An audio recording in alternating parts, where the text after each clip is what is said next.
एक समय की बात है।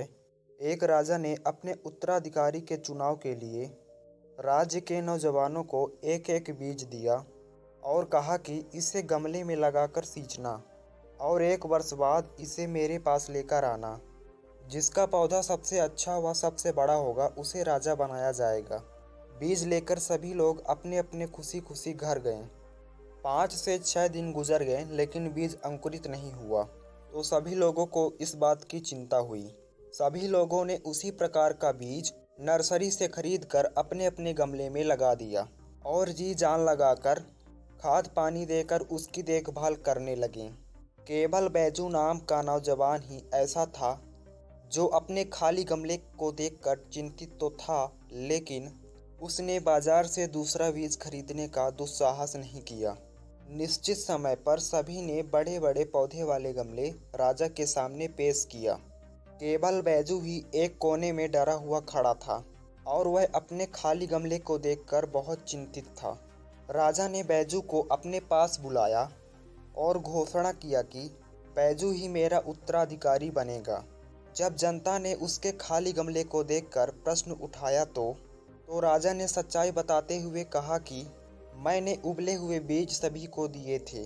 बैजू पूरे साल उसी उबले हुए बीज को ईमानदारी से सींचता रहा और उसकी देखभाल करता रहा, जबकि से सभी ने उत्तराधिकारी का पद पाने के लिए बीज बदल दिया।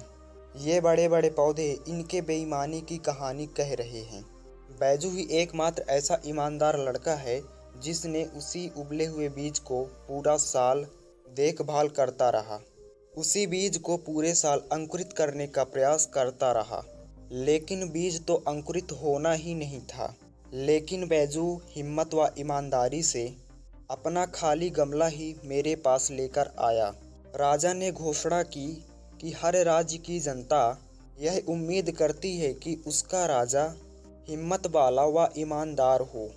बैजू ने अपनी हिम्मत व ईमानदारी का परिचय दिया, इसलिए इस राज्य का अगला राजा बैजू ही होगा। तो इस कहानी से हमें यह सीख मिलती है कि बुद्धि रूपी जमीन में ईमानदारी का बीजारोपण कर उसे सींचने पर विश्वास रूपी मीठे फल मिलेंगे। अच्छाई का बीज सींचने पर अच्छे मित्रों की प्राप्ति होगी तथा नम्रता का बीज डालने पर महानता रूपी फल निकलेगा। यदि बेईमानी का बीज डाला तो अविश्वास के कांटे निकलेंगे। स्वार्थ का बीज डाला तो अकेलापन का निर्भर होगा। पाप का बीज डाला तो अपराध बोध की झाड़ियाँ उगेगी। लालच करेंगे तो स्वयं का ही नुकसान होगा। इसलिए क्या बीज लगाना है इसकी सावधानी रखनी होगी। तो इस कहानी की सीख यही है कि हम जो भी कार्य करते हैं या जो भी कार्य हमें भविष्य में करना है तो उसे हमें ईमानदारी से करना चाहिए।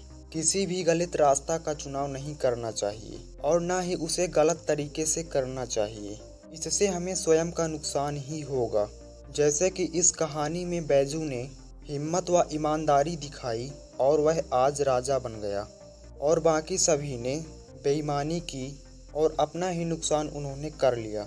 तो यह छोटी सी कहानी आपको कैसी लगी कमेंट बॉक्स में ज़रूर बताएं। धन्यवाद।